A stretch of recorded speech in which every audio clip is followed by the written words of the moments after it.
السميع العليم من الشيطان اللعين الرجيم. بسم الله الرحمن الرحيم. الحمد لله رب العالمين، والصلاة والسلام على سيدنا وشفيعنا أبي القاسم محمد وآله الطيبين الطاهرين المعصومين، ولعنة الله على أعدائهم أجمعين من يومنا هذا إلى يوم الدين. أما بعد، فقد قال الله سبحانه تبارك وتعالى في كتابه المبين وهو أصدق الصادقين: أن اشكر لي ولوالديك إلي المصير.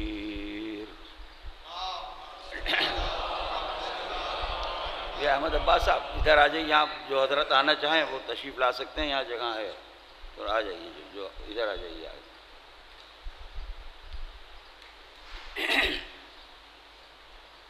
ادھر آئیے.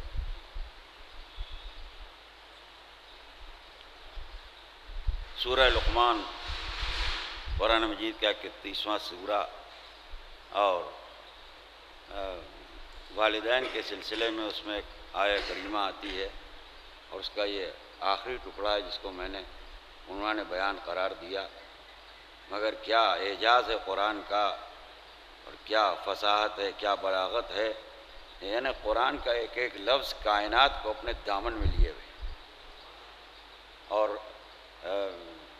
اگر کوئی اسلام کو سمجھنا چاہتا ہے کہ اسلام کیا ہے، اسلام کا مقصد کیا ہے، اسلام کا پیغام کیا ہے، اسلام کیا چاہتا ہے، اسلام کا انسان سے تقاضا کیا ہے، تو آپ یہ ملاحظہ فرمائیے کہ یہ اعجاز قرآن ہے، اور یہ جامعیت قرآن ہے کہ ایک ایک جز اور ایک ایک ٹکڑا جو ہے وہ پورے اسلام کو اپنے دامن میں سمیٹے ہوئے.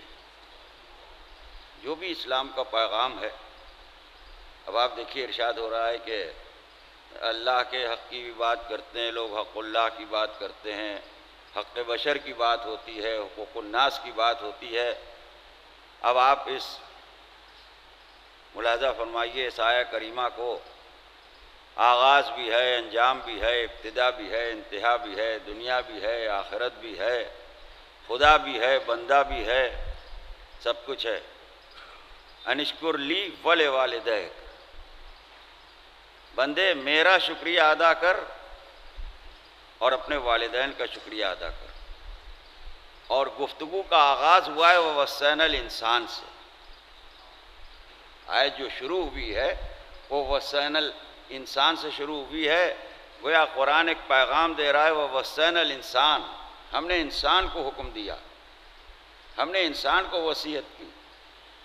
یہ لفظ انسان قرآن کی آفاقیت کو بتا رہا ہے کہ یہ پیغام نہ کسی فرقے کے لیے ہے، نہ کسی گروہ کے لیے ہے، نہ کسی جماعت کے لیے ہے، نہ کسی ملک کے لیے ہے، نہ کسی شہر کے لیے ہے، نہ کسی گاؤں کے لیے ہے. یہ پیغام نہ کسی صوبے کے لیے ہے، نہ امیر کے لیے ہے، نہ غریب کے لیے ہے، نہ کالے کے لیے ہے، نہ گورے کے لیے ہے، نہ بڑے کے لیے ہے، نہ چھوٹے کے لیے ہے، نہ اس ملک کے لیے ہے، نہ اس ملک کے لیے ہے. یہ پوری بشریت کے واسطے ہے، پوری انسانیت کے واسطے ہے، تمام نوع بشر.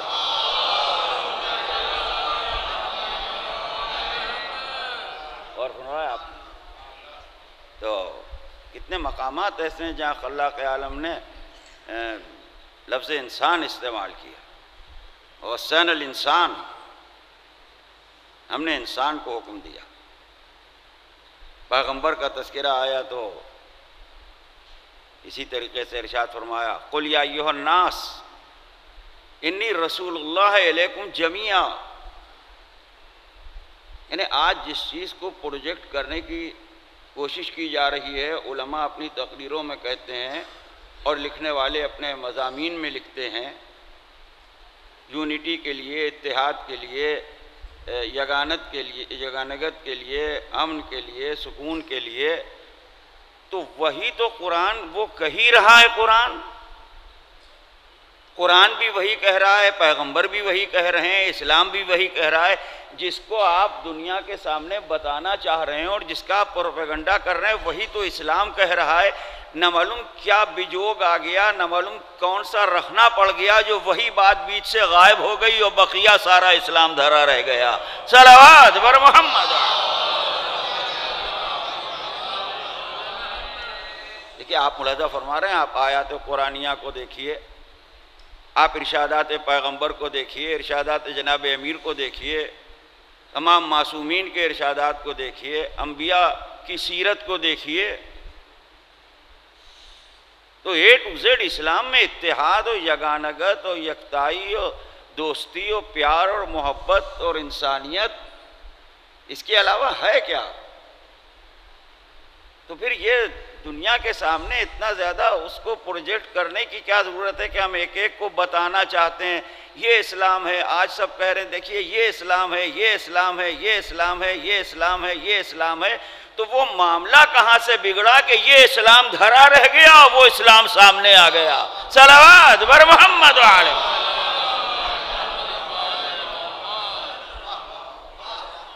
بھئی میں تو خود پوچھنا چاہتا ہوں، میں تو خود سوال کرنا چاہتا ہوں اس لحاظ سے کہ یہ بات جو ہے یہ تو قرین عقل نہیں، یہ بات کچھ سمجھ میں آتی نہیں. قرآن انسان کی بات کرتا ہے، اللہ کا علم ارشاد فرما رہا ہے انا خلقنا الانسان، ہم نے انسان کو خلق کیا. اور پیغمبر کے لیے یہ کہ آپ یہ کہہ دیجئے کہ اے لوگو انی رسول اللہ علیکم جمیعا، میں تم تمام لوگوں کے لیے رسول بنا کے بھیجا گیا ہوں. یہ حضور سرور کائنات کا تذکرہ ہے اور متعدد مقامات پر اس بات کا تذکرہ ہے کہ وَمَا أَرْسَلْنَاكَ إِلَّا كَافَّةً لِلنَّاسِ، ہم نے آپ کو نہیں بھیجا مگر کافہ الناس کے لیے، تمام انسانوں کے لیے، پوری بشریت کے لیے. سورہ سبا وَمَا أَرْسَلْنَاكَ إِلَّا كَافَّةً لِلنَّاسِ بَشِيرٌ وَنَذِيرٌ وَلَٰكِنَّ أَكْثَرَ النَّاسِ لَا يَعْلَمُونَ. ہم نے آپ کو سب لوگوں کے لیے بشیر اور نذیر بنا کے بھیجا. وَلَٰكِنَّ أَكْثَرَ النَّاسِ لَا يَعْلَمُونَ، اکثر لوگوں کی سمجھ میں یہ بات نہیں آتی. تو قرآن کا سروے یہ بتاتا ہے اور قرآن کا مطالعہ یہ ثابت کرتا ہے کہ اکثر ہمیشہ بھولے ہی بنے رہے، اور سارا بھولپن خدا اور رسول کے معاملے میں سامنے آیا، ورنہ ہر معاملے میں چالاک ہیں، مذہب کے معاملے میں بھولے ہیں. صلوات بر محمد علیہ.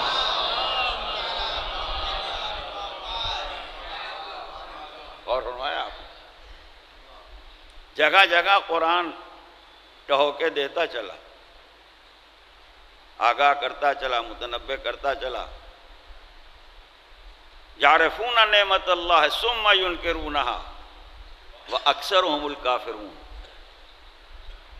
تب قرآن جو ہے وہ ان کی گرفت کر رہا ہے. کہ غور فرمائیے، عجیب شان ہے. یہاں پر یہ آیت ایسی ہے، ایک مولانا یوں تشریف لے آئیے، ایک صلوات بھیج دیں.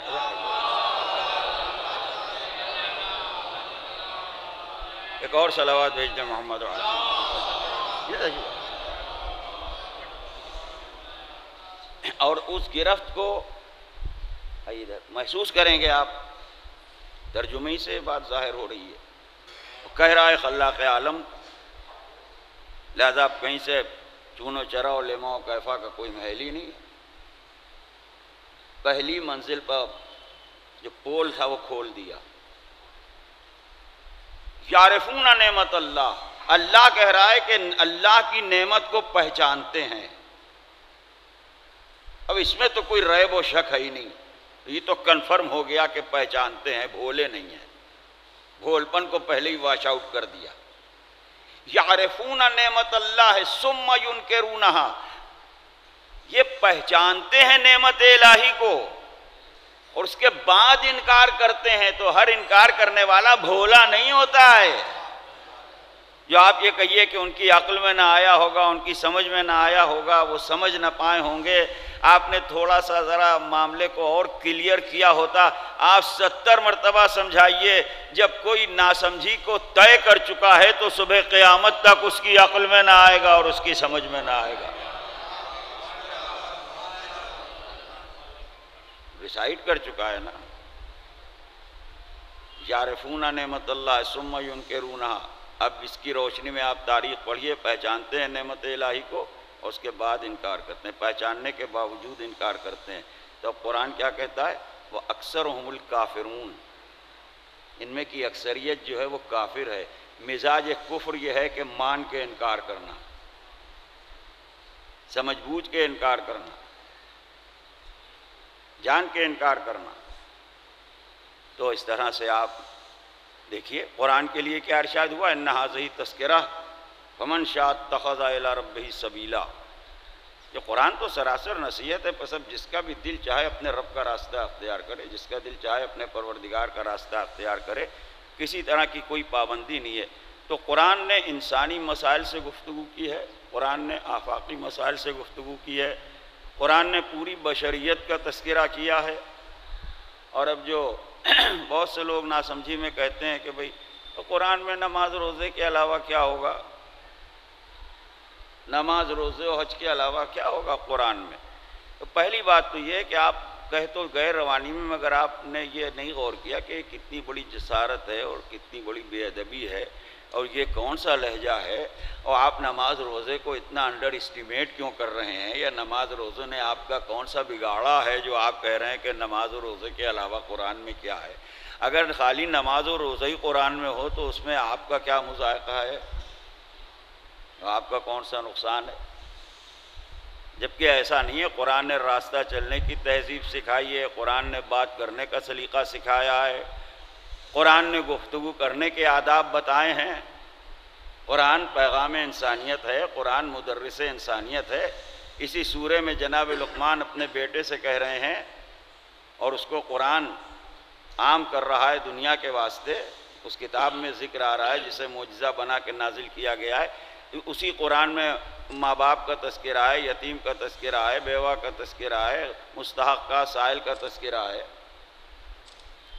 ارشاد فرماتے ہیں وَلَا تُسَعِّرْ خَدَّكَ لِلنَّاسِ، خالی نماز روزہ نہیں ہے، گفتگو کا سلیقہ ہے، بیہیویئر کو بتایا جا رہا ہے، طرز عمل کو سکھایا جا رہا ہے، خلق و مروت کی تعلیم دی جا رہی ہے، پوری بشریت کو، پوری انسانیت کو۔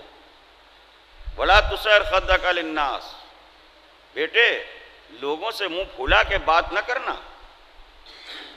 بد اخلاقی سے پیش نہ آنا، وَلَا تَمْشِ فِي الْأَرْضِ مَرَحًا، زمین پر پیر پٹخ پٹخ کے نہ چلنا۔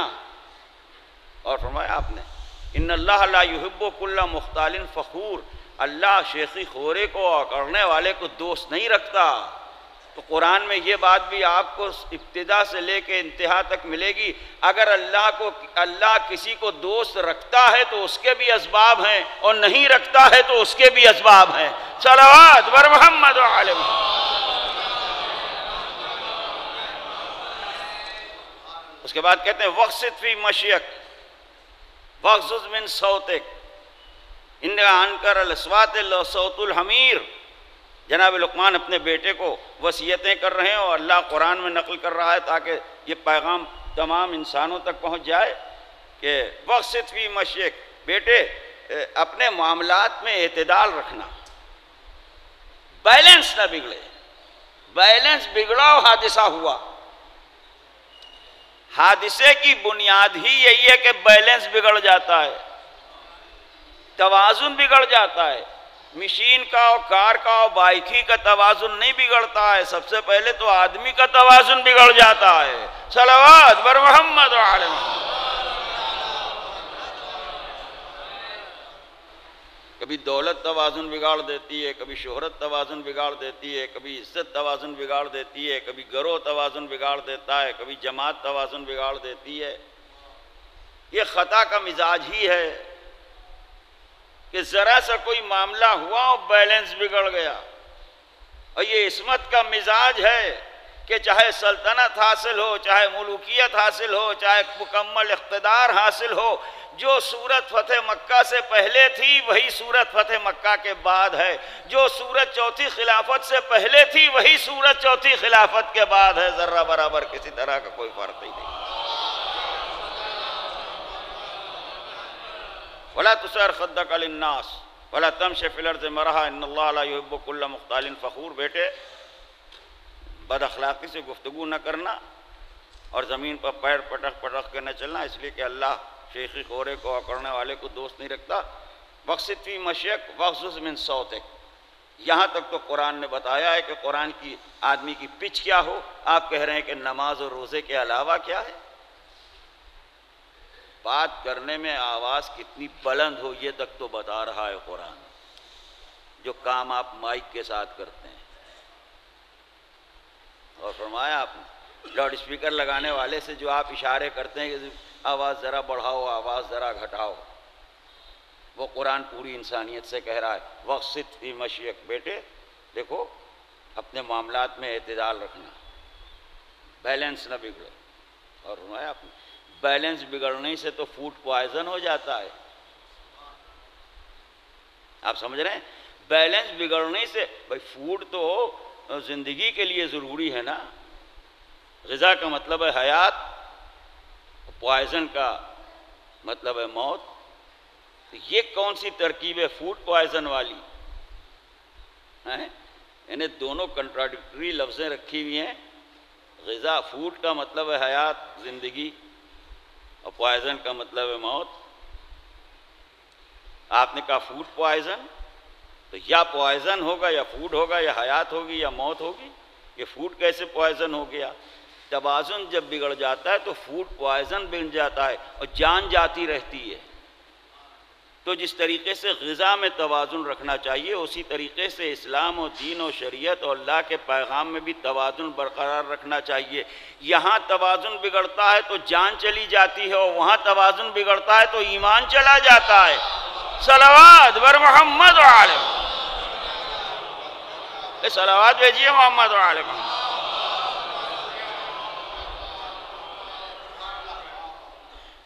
بھائی جو نہروان میں جناب امیر سے لڑنے کے لیے آئے تھے خوارج، اسلام کی کون سی چیز ایسی ہے جو وہ نہیں جانتے تھے، وہ نہیں پہچانتے تھے؟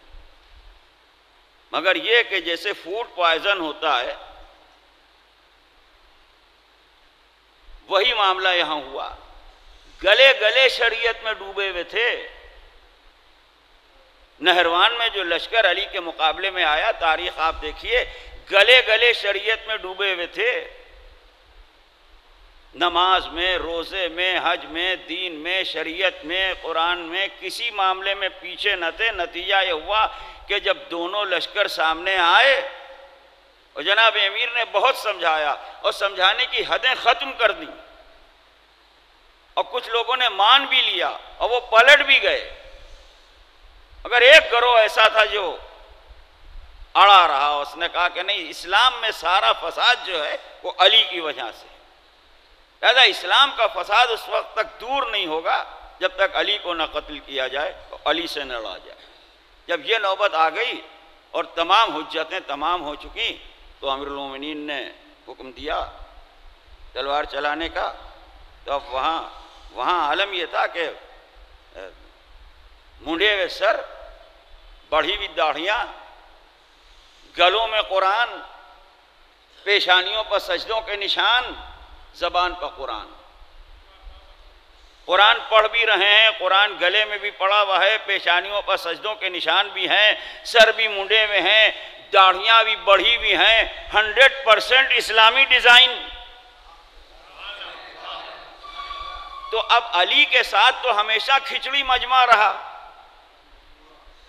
یہاں آپ مجمع کو الزام نہ دیجیے گا، ہر میل کے لوگ رہے، ہمیشہ ہر دور میں ہر طرح کے لوگ علی کے ساتھ رہے اور سب کہتے رہے ہم علی والے ہیں۔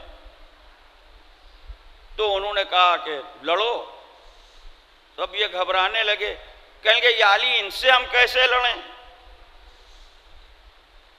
بس آپ یہ محسوس کیجئے کہ آپ نہروان کی لڑائی میں سامنے کھڑے ہوئے ہیں، تبھی سمجھ میں آئے گا۔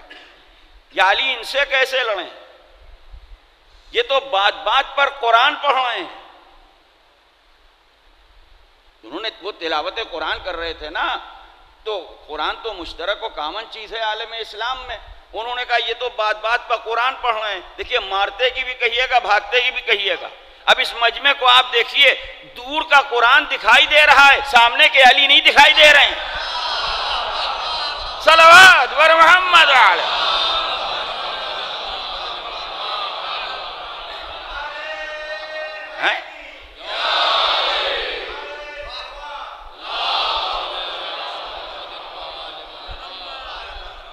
یہ علی والوں کا لشکر ہے، یہ سب جناب امیر کے ساتھ ہیں، اور کہہ رہے ہیں یہ علی ان سے کیسے لڑیں.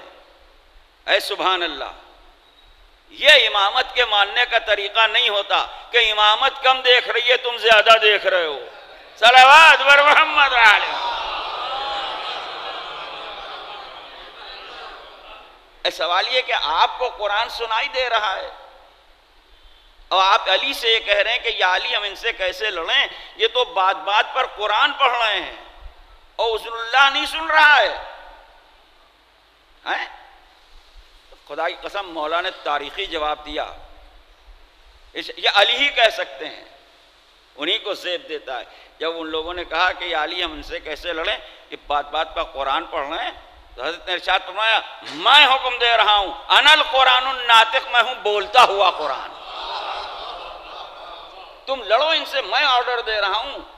انا القرآن الناطق، میں بولتا ہوا قرآن ہوں. اور اس کے بعد ارشاد فرمایا قرآن ان کے گلوں میں پھنسا ہوا ہے، حلق کے نیچے نہیں اترا ہے. جب تک قرآن گلے میں پھنسا رہتا ہے کچھ سمجھ میں نہیں آتا، جب حلق کے نیچے اتر جاتا ہے تو محبت اہل بیت بن جاتا ہے، ولایت آل محمد بن جاتا ہے.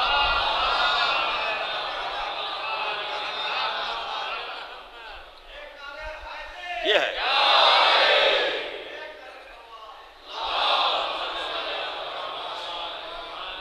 بیلنس نہ بگڑے، توازن نہ بگڑے. اس کے بعد ارشاد ہوتا ہے کہ وقصد فی مشیک وغضض من صوتک، دھیمی آواز میں بات کرنا. ان انکر الاصوات لصوت الحمیر، قرآن کہتا ہے بدترین آواز جو ہے وہ حمار کی آواز ہے. تو قرآن نے بات کرنے کا سلیقہ سکھایا، قرآن نے گفتگو کرنے کے آداب بتائے. سب کچھ قرآن میں ہے، ماں باپ کا حق بھی قرآن میں ہے. اور چند جملوں میں آپ کے سامنے عرض کروں، ظاہر مجلس کو وقت کے اندر ختم ہونا ہے. جو آیت میں نے پڑھی کہ انشکر لی ولی والدیک، تمام اہل علم تشریف فرمائیں بندے میرا شکریہ ادا کر اور اپنے ماں باپ کا شکریہ ادا کر. الی المصیر، ہماری طرف پلٹ کے آنا ہے. اب یہ ہمارے انگریزی داں و دانشور دوست جو یہاں بیٹھے ہیں، ان کی خدمت میں عرض کرنا چاہ رہا ہوں کہ اگر کوئی ہم سے یا آپ سے یہ پوچھے، کوئی کسی مسلمان سے سوال کرے یا واعظ یا عالم یا ذاکر سے، بھئی ایک جملے میں بتائیے اسلام کیا ہے، نہیں امیر حیدر بھائی، ایک سنٹنس میں بتائیے، تو یہ بڑا عجیب سا لگ لگا. انسان سوچے گا نا کہ اتنا لمبا چوڑا یہاں سے وہاں تک کا پھیلا ہوا اسلام، اور 1,24,000 انبیاء اور پھر ائمہ اور صحف ابراہیم اور صحف موسیٰ اور توریت اور زبور اور انجیل اور قرآن شریف، اور یہاں سے وہاں تک کا اتنا بڑا اسلام جس نے کسی گوشے کو تو تشنا نہیں چھوڑا. 23 برس میں خود سرکار دو عالم نے، آپ فرما رہے ہیں کہ ایک جملے میں اسلام سمجھائیے، ایک جملے میں بتائیے. اب بتائیے اس کا کیا جواب دیا جائے؟ یا تو ہم سپر رکھ دیں کہ نہیں بھائی صاحب ہم نہیں بتا سکتے، ہمارا علم اتنا نہیں ہے کہ ہم بتا سکیں. آپ کسی عالم سے جا کے ملیے، اس سے پوچھئے، میں نہیں بتا سکتا. اور اگر بتانا ہو تو کیسے بتائیں؟ اپنے برتے پر بتائیں. تو ہم کو خود دیکھنا ہوگا کہ ہم خود کئے % مسلمان ہیں جو ہم بتانے چلے ہیں. ہاں صلوات بھیجیے محمد و آل محمد. ہمیں نبض بھی دیکھنا آتی ہے، ہم نسخہ ہی لکھنے بیٹھ گئے. کیوں بھائی؟ مگر یہ روشنی قرآن ہی دیتا ہے. یہ لائٹ اگر ملتی ہے تو وہیں سے ملتی ہے، اس لیے کہ کل فی کتاب مبین، کل کا کل کتاب مبین میں ہے. تو جب کل کا کل کتاب مبین میں ہے تو یہ سہولت بھی ہوگی کہ آدمی ایک جملے میں اسلام بتا دے. کیوں بھائی نقوی صاحب؟ اب آپ سنیے، اگر اختلاف ہو کسی کو تو بتائے. قرآن ہی کی روشنی میں ایک سنٹنس میں پوری دنیا کو آپ بتا دیجئے کہ اسلام کیا ہے. انشکر لی ولی والدیک، بندے میرا شکریہ ادا کر اور اپنے والدین کا شکریہ ادا کر، اپنے ماں باپ کا شکریہ ادا کر. ابھی آخرت کو بھی سمیٹ لیا. الی المصیر، آنا تو ہمارے پاس ہے، پلٹ کے تو وہیں جانا ہے. تو قیامت کا معاملہ بھی سمٹ آیا. تو اگر کوئی ایک جملے میں مجھ سے پوچھے کہ اسلام کیا ہے تو میں اس آیت کی روشنی میں فقط اتنا عرض کروں گا، اسلام کسی الجھن کا نام نہیں ہے، اسلام کسی زحمت کا نام نہیں ہے، اسلام کسی پرابلم کا نام نہیں ہے، اسلام کسی کنفیوژن کا نام نہیں ہے، اسلام کسی پریشانی کا نام نہیں ہے. اسلام عزیزان محترم بہت سمپل ہے، اسلام بہت ایزی ہے، اسلام بہت سادہ ہے. اسلام اگر آپ سننا چاہتے ہیں کہ اسلام کیا ہے تو سنیے، اللہ کو مان کے بندے کی خدمت ہی کا نام اسلام ہے، اس کے علاوہ کچھ بھی اسلام.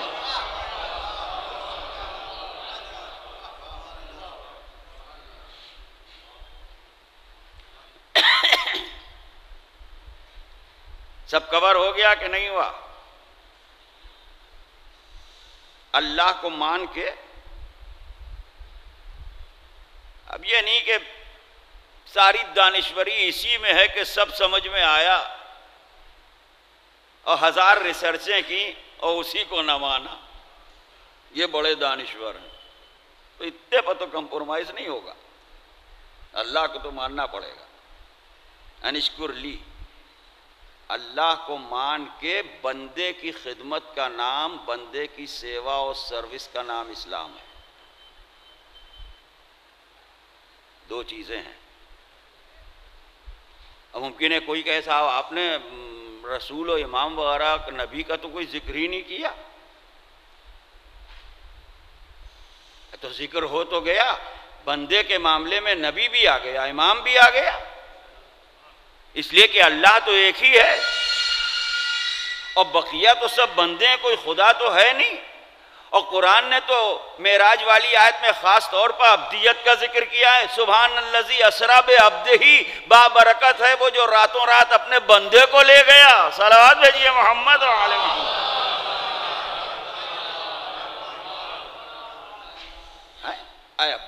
سب بندے ہی تو ہیں، جبھی تو اس نے کہا عبدی کن لی یا کن لک، بندے تو میرا ہو جا میں تیرا ہو جاؤں. اور فرمایا آپ نے، اور بندوں کو یہ فکر رہی کہ ہم فلاں دولت والے کے ہو جائیں، ہم فلاں وزیر کے ہو جائیں، ہم فلاں صاحب اقتدار کے ہو جائیں، ہم فلاں حکومت والوں کے ہو جائیں. ایک ایک پر اعتبار، ایک ایک پر بھروسہ، ایک ایک کو ماننا، ایک ایک سے محبت کرنا. کسی کے اثر سے متاثر ہیں، کسی کے گروہ سے متاثر ہیں، کسی کی دولت سے متاثر ہیں، کسی کے پیسے سے متاثر ہیں، کسی کی وزارت اعلیٰ سے متاثر ہیں، کسی کی وزارت عظمیٰ سے متاثر ہیں. یہ ہم کو اپنا بنا لیں، وہ ہم کو اپنا بنا لیں، وہ ہم کو اپنا بنا لیں، یہ ہم کو اپنے آپ سے کلوز کر لیں. اور وہ کہہ رہا ہے عبدی کن لی یا کن لک، بندے تو میرا ہو جا میں تیرا ہو جاؤں. ادھر مڑ کے کوئی دیکھتا ہی نہیں. ایک گھرانے نے آبرو رکھ لی، اٹھا تو اللہ کے لیے، بیٹھا تو اللہ کے لیے، سویا تو اللہ کے لیے، جاگا تو اللہ کے لیے. بچپن اللہ کے لیے، نوجوانی اللہ کے لیے، جوانی اللہ کے لیے، بڑھاپا اللہ کے لیے، خاموشی اللہ کے لیے، گویائی اللہ کے لیے، صلح اللہ کے لیے، جہاد اللہ کے لیے، ظہور اللہ کے لیے، غیبت اللہ کے لیے، آغاز اللہ کے لیے، انجام اللہ کے لیے، ابتدا اللہ کے لیے، انتہا اللہ کے لیے. اپنی حیات کو رضا الہی کے سانچے میں یوں ڈھالا کہ مالک ہم تو تیرے ہو گئے. تو مشیت نے کہا میری کائنات تیری ہو گئی. جب چاہے سورج کو پلٹا، جب چاہے چاند کو دھو کر، جب چاہے ستارے کو اتار، جب چاہے ہاتھوں کے دو ان کو.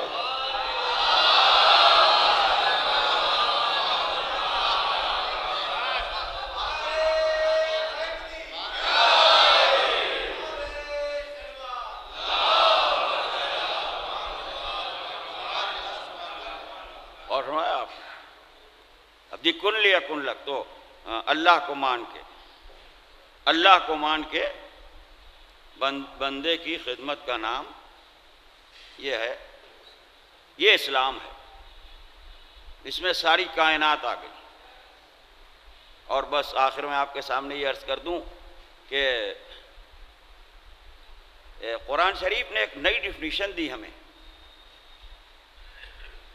بہت سی تعریفیں ہیں قرآن کی، اسلام کی، اسلام عدل ہے، اسلام ظلم نہیں ہے، اسلام نیکی ہے، اسلام خیر ہے، اسلام بھلائی ہے، اسلام آخرت کا بہترین راستہ ہے، اسلام نور ہے، اسلام ہدایت ہے، یہ تمام کی تمام چیزیں ہیں۔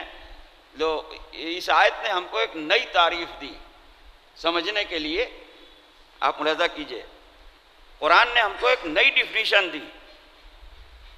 انشکر لی ولی والدیک، سنیں گے ڈاکٹر صاحب، بندے میرا شکریہ ادا کر اور اپنے ماں باپ کا شکریہ ادا کر۔ الی المصیر، ہماری طرف پلٹ کے آنا ہے۔ دیکھیں اس میں بندے کا حق بھی بیان ہوا ہے اور اللہ کا حق بھی بیان ہوا ہے۔ خلاق عالم نے اس آیہ کریمہ میں اپنا بھی تذکرہ کیا ہے اور بندے کا بھی تذکرہ کیا، یعنی ماں باپ کا تذکرہ کیا، دو ہستیوں کا ذکر کیا، ماں باپ کا تذکرہ کیا اور اپنا تذکرہ کیا۔ تو ہماری سمجھ میں اسلام کی ایک نئی ڈیفینیشن سمجھ میں آئی، اور ہم نے جب اس ڈیفینیشن کی لائٹ میں ہم اسلام کو دیکھا اور قرآن کو پڑھا تو پورا قرآن ہمیں اسی پر بیس نظر آیا۔ اور وہ نئی ڈیفینیشن یہ سمجھ میں آئی کہ رشتوں کو رسپانس دینے کا نام اسلام ہے۔ ملاحظہ فرمایا آپ نے، قرآن جو کہہ رہا ہے رشتوں کو رسپانس دینے کا اسلام کیا ہے؟ رشتوں کو رسپانس دینے کا نام اسلام، رشتوں کے احترام کا نام اسلام ہے۔ اور اب جو قرآن پڑھا تو ہم نے دیکھا کہ پورا قرآن جو ہے وہ انہی رشتوں پر بیس کرتا ہے، یہاں سے لے کے وہاں تک، ابتدا سے لے کے انتہا تک۔ اور رشتے دو ہیں، تیسرا رشتہ نہیں ہے۔ اگر وہ دونوں رشتے عزیزان محترم سمر گئے تو دنیا بھی بن گئی اور آخرت بھی بن گئی۔ اب آپ پوچھیں گے وہ دو رشتے کون ہیں؟ وہ دو رشتے سنیے، ایک خدا و بندے کا رشتہ، دوسرا بندے و بندے کا رشتہ۔ ایک خدا اور بندے کا رشتہ، دوسرا بندے و بندے کا رشتہ۔ خدا و بندے کا رشتہ یہ ہے کہ بحیثیت عبد کے، بحیثیت بندے کے آپ خدا کے ساتھ کیسے ہیں؟ میرا یا آپ کا خدا سے کیسا رشتہ ہے، کیسا کانٹیکٹ ہے؟ یہ ایک رشتہ۔ اور اس کے بعد اے ٹو زیڈ جتنے رشتے ہیں وہ بندوں کے رشتے۔ بحیثیت امتی کے آپ رسول سے کیسے ہیں، بحیثیت ماموم کے آپ امام سے کیسے ہیں، بحیثیت بیٹے کے ماں سے کیسے ہیں، بحیثیت فرزند کے باپ سے کیسے ہیں، بحیثیت بھائی کی حیثیت سے بھائی سے کیسے ہیں، عزیز کی حیثیت سے عزیز سے کیسے ہیں، دوست کی حیثیت سے دوست سے کیسے ہیں، محلے والے کی حیثیت سے محلے والے سے کیسے ہیں، جس آفس میں آپ کام کرتے ہیں ان ساتھیوں سے کیسے ہیں، جس اسکول میں آپ پڑھاتے ہیں ان لوگوں سے آپ کیسے ہیں، جس مارکیٹ میں آپ کی دکان ہے ان سے آپ کیسے ہیں، یتیم سے آپ کا کیسا رشتہ ہے، غریب سے آپ کا کیسا رشتہ ہے، کمزور سے آپ کا کیسا رشتہ ہے، ناتوان کا آپ سے کیسا رشتہ ہے، بے سہارے سے آپ کا کیسا رشتہ ہے، جو مدد کا طلبگار ہے اس سے آپ کا کیسا رشتہ ہے، مسکین سے آپ کا کیسا رشتہ ہے، فقیر سے آپ کا کیسا رشتہ ہے، کمزور سے آپ کا کیسا رشتہ ہے۔ سارے کا سارا معاملہ یہی ہے، ایک رشتہ اللہ سے ہے، بقیہ ساری بشریت سے ہے۔ اسی منزل میں امتحان ہے کہ بحیثیت بندے کے آپ خدا سے کیسے ہیں، اور انسان کا انسان سے رشتہ ہے، آدمی کا آدمی سے رشتہ ہے۔ ایک ہستی کائنات میں ایسی ہمیں نظر آئی جس کے رشتے اتنے مضبوط اور مستحکم تھے، خدا سے محویت کا ایسا رشتہ تھا کہ پیر سے چبھا ہوا تیر نکل گیا اور خبر نہ ہوئی، بندوں سے ایسا رشتہ تھا کہ نام ہی مشکل کشا ہو گیا۔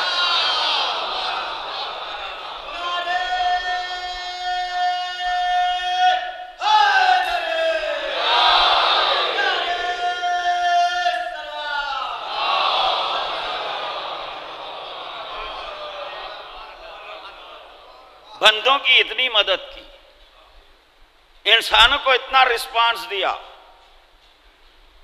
انسانوں کو اتنی عزت دی،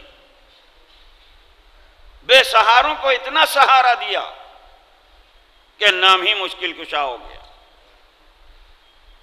اگر میں آپ کے اور خدا کے رشتے کا ذکر کروں تو سامنے کی آیتیں اتنی ہیں کہ بہت وقت ہو جائے گا، مگر افسوس یہ ہے کہ ہمیں قدر نہیں ہے۔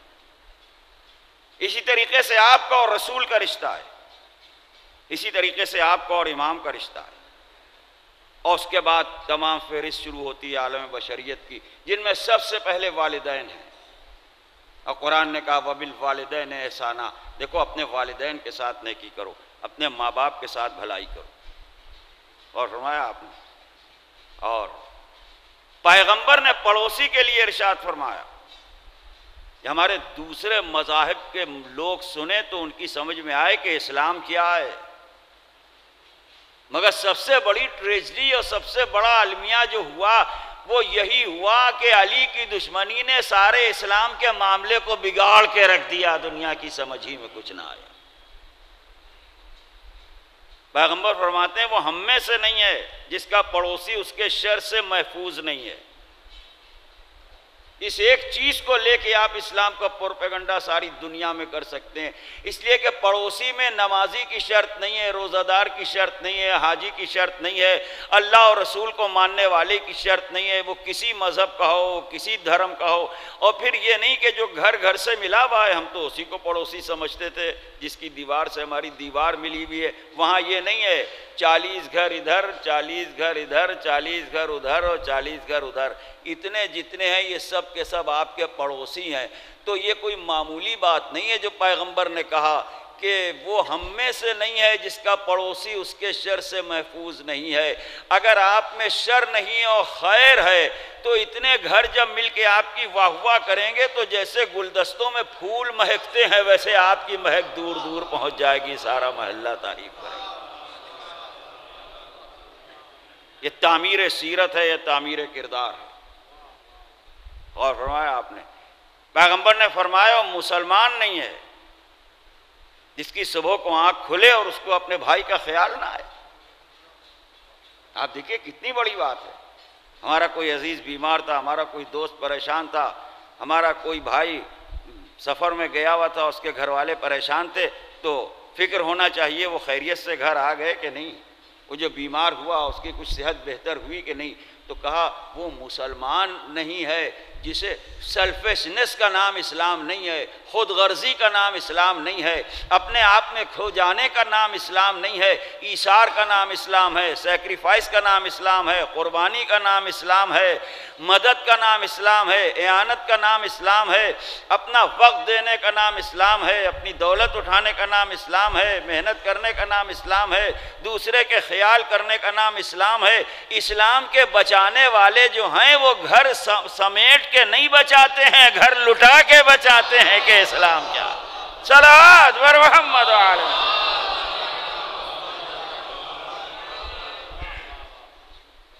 یہ ہے اللہ و بندے کا رشتہ۔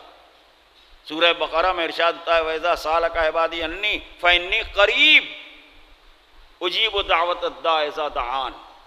دیکھیے جو میں آپ سے پڑھ رہا ہوں کہ پہلا رشتہ خدا و بندے کا رشتہ، کتنی امید دلانے والی یہ آیت ہے۔ یہ خدا و بندے کا رشتہ ہے، اور خدا فرما رہا ہے کہ ہمارا بندے سے کیا رشتہ ہے۔ آپ غور تو کیجئے، وَإِذَا سَأَلَكَ عِبَادِي عَنِّي فَإِنِّي قَرِيبٌ، اے ہمارے پیغمبر رسول اللہ سے کہلوایا جا رہا ہے،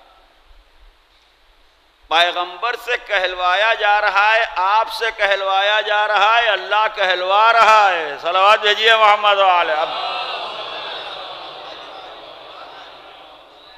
اور فرمایا آپ نے اب رنگ مجلس جو بھی ہو اس کے بعد یہ آپ کا ہے، مگر میں یہ پڑھ رہا ہوں کہ خدا کہلوا رہا ہے ہم سے اور آپ سے، رسول اللہ کے ذریعے سے کہلوا رہا ہے، ہم سے کہلوا رہا ہے، اسی مجمع سے کہلوا رہا ہے۔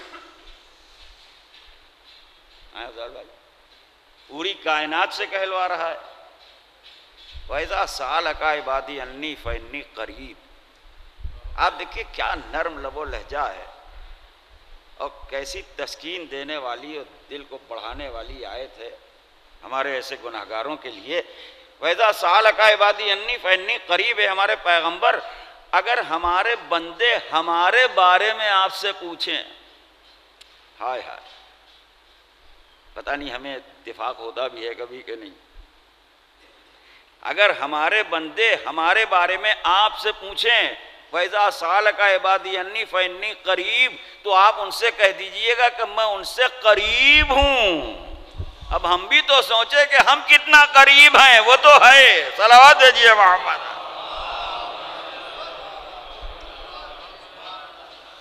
یعنی سارے اسباب دوری تو جمع ہیں، تو بھی کیسے کہیں کہ قریب ہیں؟ ارشاد ہوتا ہے دعوت الداع اذا دعان، جب وہ دعا کرتے ہیں تو میں قبول کرتا ہوں۔ تم ہاتھ اٹھا کے تو دیکھو، تم دعا کر کے تو دیکھو، ادعونی استجب لکم، تم دعا کرو میں قبول کروں۔ جب یہاں توفیق سجدہ ہی نہیں ہے تو توفیق دعا کہاں سے ہو جائے گی؟ صلوات بھیجیے محمد علیہ وسلم۔ اور اس کے بعد پہلا رشتہ وبالوالدین احسانا، اپنے ماں باپ کے ساتھ نیکی کرو، اپنے ماں باپ کے ساتھ بھلائی کرو۔ بس آپ یوں سمجھ لیجئے جس سے والدین راضی، تمام روایات نے احادیث نے یہی بتایا، جس سے والدین راضی اس سے اللہ راضی۔ اللہ نے اپنی رضا کو ماں کے چہرے میں پوشیدہ کر دیا، اور اللہ نے اپنی رضا کو باپ کے چہرے میں پوشیدہ کر دیا۔ ماں باپ وسیلہ رضا الہی بن گئے۔ یہاں پر بس وسیلے کا معاملہ بھی رسول اللہ نے طے کر دیا، سمجھے آپ؟ ماں باپ وسیلہ رضا الہی بن گئے۔ پیغمبر کا ارشاد پوری انسانیت کے لیے ہے، مسلمان کی کیا بات کی جائے؟ تو پیغمبر نے فرمایا جو ماں یا باپ کے چہرے کو محبت کی نظر سے دیکھتا ہے، ایک نظر کا وزن سنیے تاکہ لڑائی نہ ہو ایک آنسو کے قطرے پر۔ میں آپ کے اماں ابا کا ذکر کر رہا ہوں، آل محمد کا ذکر نہیں کر رہا ہوں۔ صلوات بھیجیے محمد و آل محمد۔ میں والدین کا ذکر کر رہا ہوں۔ پیغمبر نے فرمایا جو باپ کے چہرے کو محبت کی نظر سے دیکھتا ہے، ایک محبت کی نظر، تو جانور بھی پہچانتا ہے کہ محبت کی نظر کون سی ہے اور نفرت کی نظر کون سی ہے۔ گھور کے دیکھیے آپ تو قریب نہیں آئے گا۔ بچے کی تو مثال ہی دینا غلط ہے، تو انسانی کا بچہ ہو تو انسانی ہے۔ پیغمبر فرماتے ہیں جو باپ کے چہرے کو یا ماں کے چہرے کو محبت کی نظر سے دیکھتا ہے تو اللہ کی رحمت جوش میں آتی ہے۔ ذرا سنیے گا، رحمت الہیہ جوش میں آتی ہے۔ جھگڑے کی بات نہیں ہے، سمجھنے کی بات ہے۔ 70 جگہ میں نے پڑھا، آج تک مجھے کوئی اتنا کھرا مسلمان نہ ملا جس نے چپکئی سے الگ یہ کہا ہوتا کہ دیکھیے ہمیں اللہ کی رحمت تو عزیز ہے مگر ہم اماں ابا کا وسیلہ نہیں پسند کرتے۔ سب نے واہ واہ کی اور سب نے تعریف کی اور کہا کیا اچھی مجلس پڑھی، ایسی مجلسیں ہونا چاہیے ہیں۔ تو اماں ابا کے وسیلے سے رحمت قبول ہے، علی کے وسیلے سے جنت قبول نہیں ہے۔ یہ کون سا اسلام ہے؟ کون سا؟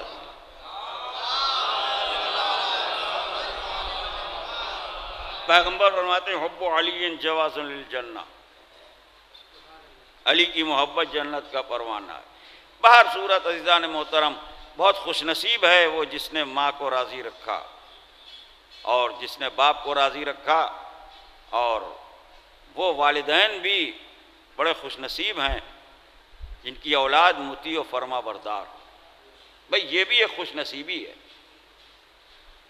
اب میں کس بیک گراؤنڈ میں اور کس پس منظر میں یہ مجلس پڑھ رہا ہوں اس کو تو سب جانتے ہیں، وہ اس کی وضاحت تو تحصیل حاصل ہوگی اور وقت گزر جائے گا۔ تو آپ یہ سمجھ لیجئے کہ وہ والدین بھی بڑے خوش نصیب ہیں، اور فرمایا آپ نے، اور اس اعتبار سے میں یہ کہہ سکتا ہوں کہ خداوند عالم نے جہاں اور تمام باتیں عطا کی تھیں، یہ جن مرحوم کے پنجم کی مجلس ہو رہی ہے. تو ظاہر ہے کہ ایک عمر تک ساتھ رہا اور میں نے بھی بہت کچھ دیکھا اپنی آنکھوں سے. جو میرا آبزرویشن ہے، جو مشاہدہ ہے، وہ میں آپ کے سامنے عرض کر رہا ہوں کہ ایک بات تو یہ ہے کہ ان مرحوم کی شخصیت میں بڑی محبوبیت تھی. اب دیکھیے یہ ایک نیچرل اور قدرتی بات ہے. ہمارا قد کتنا ہے، ہمارا رنگ کیسا ہے، ہماری آنکھیں کیسی ہیں، ہماری پیشانی کیسی ہے، یہ ہمارے اختیار میں نہیں ہے. انا خلقنا الانسان، ہم نے انسان کو جیسا اس نے بنایا آ گئے دنیا میں. تو یہ ایک محسوس کرنے والی چیز ہوتی ہے کہ ان کی شخصیت میں ایک اٹریکشن تھا، ایک چارم تھا، ایک خوبی تھی، ایک محبوبیت تھی. جو دیکھتا تھا اسے محبت ہو جاتی تھی. پھر حسن سیرت اور حسن اخلاق غازہ بن گیا تھا. لہذا جہاں وہ رہے ان کو سب کی محبت ملی اور انہوں نے سب سے محبت کی. ان کا جو حسن اخلاق تھا اور جو ان کی سادگی تھی، جو ان کا مزاج تھا، اس کو سب لوگوں نے پسند کیا. تو مگر یہ کہ خوش نصیبی کی بات یہ ہے، ایک معاملہ تو دوسرا یہ ہے دنیا میں عزیزان محترم ایک ہی رشتہ ہے جس کا میں آپ کے سامنے ذکر کرنا چاہتا ہوں. ورنہ عام طور پر مزاج انسانی یہ ہے کہ اپنے سے بڑھتا ہوا کسی کو آدمی دیکھنا پسند نہیں کرتا یا نہیں چاہتا. اب زبان سے ہم مجمع میں کہیں یا نہ کہیں یہ بات تو سب الگ ہے، لیکن ایک بات زیادہ تر 100% تو یہی ہے. کچھ کا استثناء جو ہے وہ اس کو آپ الگ رکھیے، مگر کچھ بھی صحیح، ایک رشتہ قدرت نے ایسا بنایا ہے، وہ ہے باپ اور بیٹے کا رشتہ. اور فرمایا آپ نے باپ بیٹے کی جو ترقی چاہتا ہے اور باپ بیٹے کے لیے جو عروج چاہتا ہے، باپ بیٹے کے لیے جو وقار چاہتا ہے، باپ بیٹے کے لیے جو حیثیت چاہتا ہے، باپ بیٹے کے لیے عوام کی اور خاندان کی اگر کوئی کسی علم یا فن وغیرہ میں ہے محبت چاہتا ہے، دنیا میں دوسرا نہیں چاہتا. سمجھ گئے آپ؟ آپ بھائیوں کی مثال بھی نہیں دے سکتے، 12واں سورہ رکھا ہوا ہے. صلوات بھیجیے محمد علیہ وسلم. تو جب انبیاء کے گھروں کی مثالیں نہیں دی جا سکتی تو ہمہ شما کا کیا تذکرہ. ایک رشتہ ایسا ہے کہ باپ کے جو خواہشات ہوتے ہیں اور جو جذبات ہوتے ہیں، جو تھنکنگ ہوتی ہے، جو فکر ہوتی ہے اور جو اس کی آنکھیں دیکھنا چاہتی ہیں، وہ کسی سے زندگی میں نہ کہے. اگر آپ اسے محسوس کر سکتے ہو، یہ بات ہر ایک کی سمجھ میں آ جائے گی کہ باپ جو ہے تو خداوند عالم نے ان کو یہ خوشی عطا کی، ان مرحوم علی اللہ مقاموں کو یہ خوشی عطا کی اس دنیا میں، ایک یہ نعمت بھی عطا کی کہ بیٹے کی انتہائی عزت و وقار و محبت جو کچھ بھی ممکن تھا اور شہرت جو انہوں نے دیکھ لی. دیکھیے موت و حیات تو اللہ کے اختیار میں ہے، اور فرمایا آپ نے عام طور پر ہوتا ہے تو وہ اس حساب سے وہ بڑے خوش نصیب انسان. یہ معاملہ ایسا ہے جس میں کوئی چون و چرا نہیں کر سکتا. آپ دیکھیے انیس کا ایسا دانا و بینا، ادیب و مدبر و دانشور و شاعر جناب میر انیس صاحب علی اللہ مقامہ، جن کا ڈنکا بج رہا ہے دنیا میں. مگر جو بات میں آپ کے سامنے پڑھ رہا ہوں، علم میں اور فن میں اور ہنر میں چھوٹے لوگوں کا تذکرہ نہیں، بڑے بڑے لوگ، بڑے بڑے گھرانے، بڑی بڑی ہستیاں، بڑے بڑے خانوادے. ظاہر سی بات ہے کہ علم میں اور کمال میں اور کلام میں میر خورشید علی صاحب نفیس کا بھی کوئی جواب نہ تھا. پورا گھرانہ شاعر، بڑے چچا بھی شاعر، چھوٹے چچا بھی شاعر، باپ زمانے کا اور دنیا کا مانا ہوا شاعر، دادا خلیق بھی شاعر، پردادا حسن بھی شاعر. اور پھر اتنی محنت کی میر انیس صاحب نے بیٹے پر پڑھانے میں اور اسلام میں اور علم میں اور فن میں. تو کہتے کہ میں نے اتنی محنت کی خورشید علی پر کہ بوڑھا ہو گیا. اور فرمایا آپ نے. تو ایک تو یہ قول ملا ہمیں تاریخ میں، ایک قول اور ملا اس سلسلے میں جو چیز میں نے ابھی آپ کے سامنے پڑھی، باپ اور بیٹے والی. تو میں یہ کہہ رہا ہوں کہ منتہا کمال کے اوپر فائز تھے میر نفیس صاحب علی اللہ مقامہ. جو میر انیس کے بڑے بیٹے تھے، مگر ظاہر ہے کہ انیس انیس تھے، اور فرمایا آپ نے تو یہ گھر کے اندر کی بات ہے، باہر کی بات نہیں ہے۔ تو اب ہر ایک چاہتا ہے ہمارے یہاں انیس پڑھیں، ہر ایک چاہتا ہے ہمارے یہاں انیس پڑھیں، زبردست پریشر ہے، اور جو ہے وہ وعدہ لینا چاہتا ہے۔ غور کیجئے گا، یہ وہی باپ اور بیٹے والی بات پڑھ رہا ہوں۔ تو کبھی کبھی الجھ کے گھر میں یہ کہتے تھے، ارے بھائی یہ لوگ خورشید علی کو کیوں نہیں پڑھواتے ہیں؟ صلوات بھیجیے محمد وعلى، صلوات بھیجیے محمد وعلى۔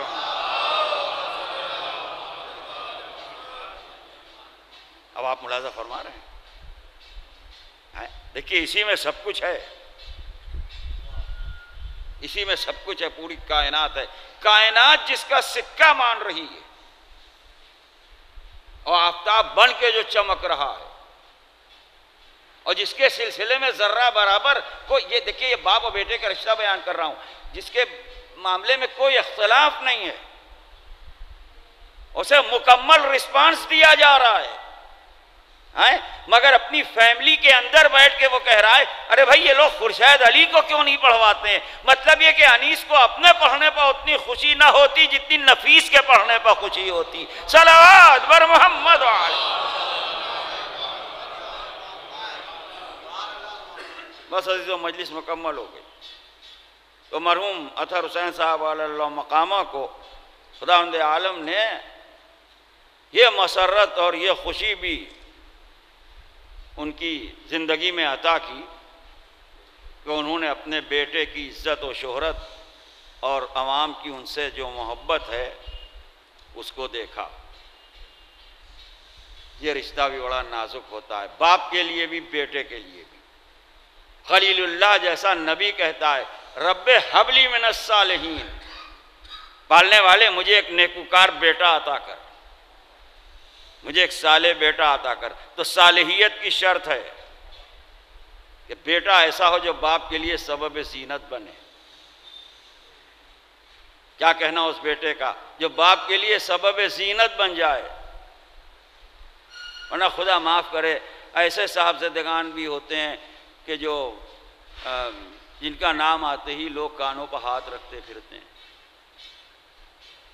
بیٹے کو باپ کی زینت بننا چاہیے۔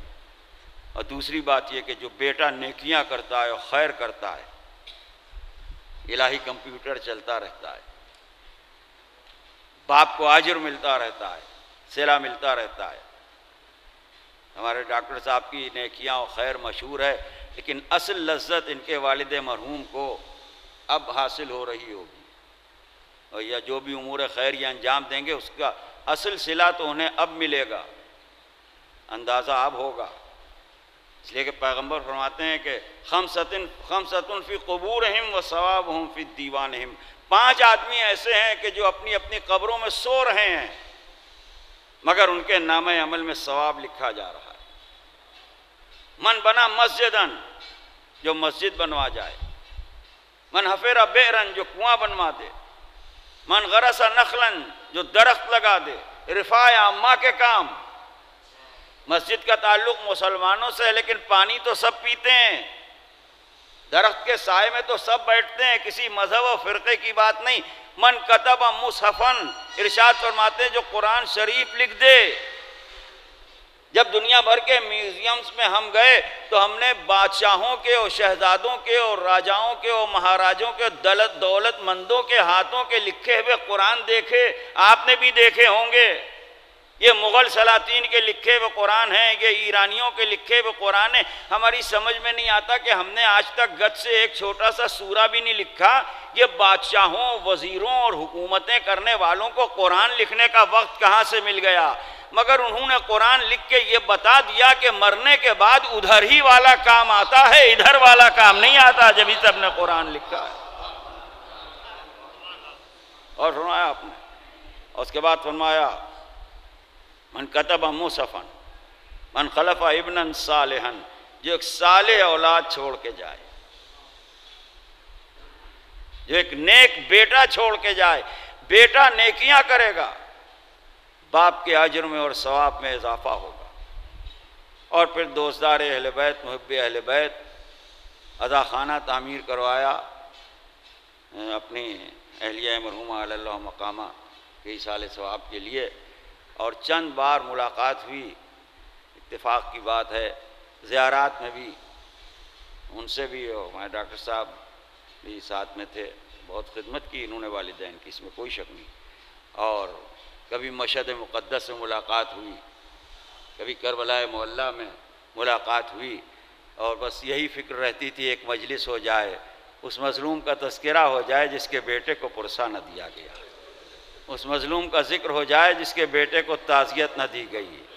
آج اسی عزادار کے پنجم کی مجلس ہے، وہ اپنے امام کی بارگاہ میں پہنچ گئے، اور دیکھیے یہ کسی کے اختیار میں نہیں ہے، تاریخ انتقال وہ پائی جب آل محمد کے گھر میں صف ماتم بچھی تھی، قافلہ حسینی سفر میں تھا، اللہ شہید اول کربلا جناب مسلم ابن عقیل چاروں طرف سے نرغہ عادہ میں گھرے ہوئے تھے، ہر طرف سے حملے ہو رہے تھے، ذی الحجہ کی 9 تاریخ 60 ہجری، یہ اہل بیت کا سفیر ہے، یہ حسین کا نمائندہ ہے۔ عزیزو، کربلا والوں نے بھی جہاد کیا، مگر وہاں اصحاب تھے، انصار تھے، اعزہ تھے، ایک دوسرے کو داد شجاعت دے رہا تھا، ایک دوسرے کی تعریف کر رہا تھا۔ ہائے مسلم کی بے کسی، ہائے مسلم کی تنہائی، لڑنے کے لیے کوئی میدان نہ ملا، کوفے کی گلیاں چاروں طرف سے حملے ہو رہے ہیں، کوئی تیر لگا رہا ہے، کوئی پتھر مار رہا ہے، عورتیں چھتوں کے اوپر سے آگ پھینک رہی ہیں۔ اکیلے مسلم نے عقیل نے 1500 کے لشکر کو کاٹ کے پھینک دیا۔ محمد ابن اشعث نے کہلوایا کہ ابن زیاد سے کہ اور کمک بھیج، اس نے کہا تجھے شرم نہیں آتی؟ اکیلے مسلم کو گرفتار کرنے کے لیے 1500 کا لشکر لے کے گیا، اور اس کے بعد کہہ رہا ہے کہ اور کمک بھیج۔ تو دیکھیں شجاعت وہی شجاعت ہے، بہادری وہی بہادری ہے، دشمن بھی جس کی تعریف کرے۔ محمد ابن اشعث نے کہلوایا تجھے شرم نہیں آتی؟ کیا تو سمجھتا ہے تو نے بقالان کوفہ میں سے کسی کے مقابلے کے لیے بھیج دیا ہے؟ یہ خاندان رسالت کی تلوار ہے، جو سامنے آتا ہے 2 ہوتا چلا جاتا ہے، مگر افسوس کوئی داد شجاعت دینے والا نہ تھا۔ کربلا کے لڑنے والوں کو تو داد شجاعت ملی، قاسم کو بھی داد شجاعت ملی، علی اکبر کو بھی داد شجاعت ملی، اصحاب و انصار کو بھی داد شجاعت ملی، مگر تاریخ شجاعت میں 2 شجاع ایسے ہیں جو اس عالم میں لڑے کہ کوئی داد شجاعت دینے والا نہ تھا۔ ایک غریب کوفہ مسلم ابن عقیل، چاروں طرف سے نرغہ عادہ، کون داد شجاعت دیتا؟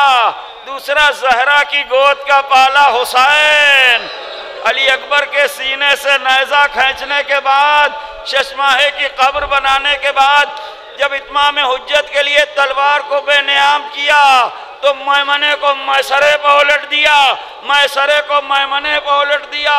قلب لشکر میں آئے تو علمان علمان کی صدائیں بلند ہو گئیں، حسین کی کوہنیوں سے لہو جاری تھا، اعضائے جسم انسانی کٹتے تھے، گرتے چلے جاتے تھے۔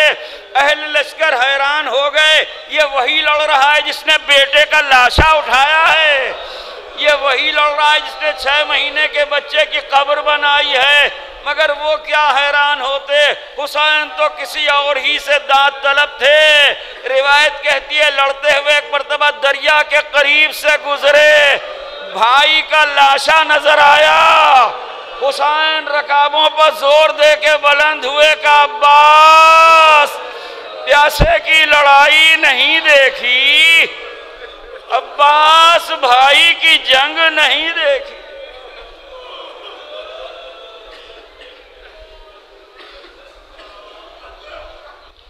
حضرات، مرحوم حسین صاحب علیہ اللہ مقامہ کے لیے ایک سورہ فاتحہ اور ایصال ثواب۔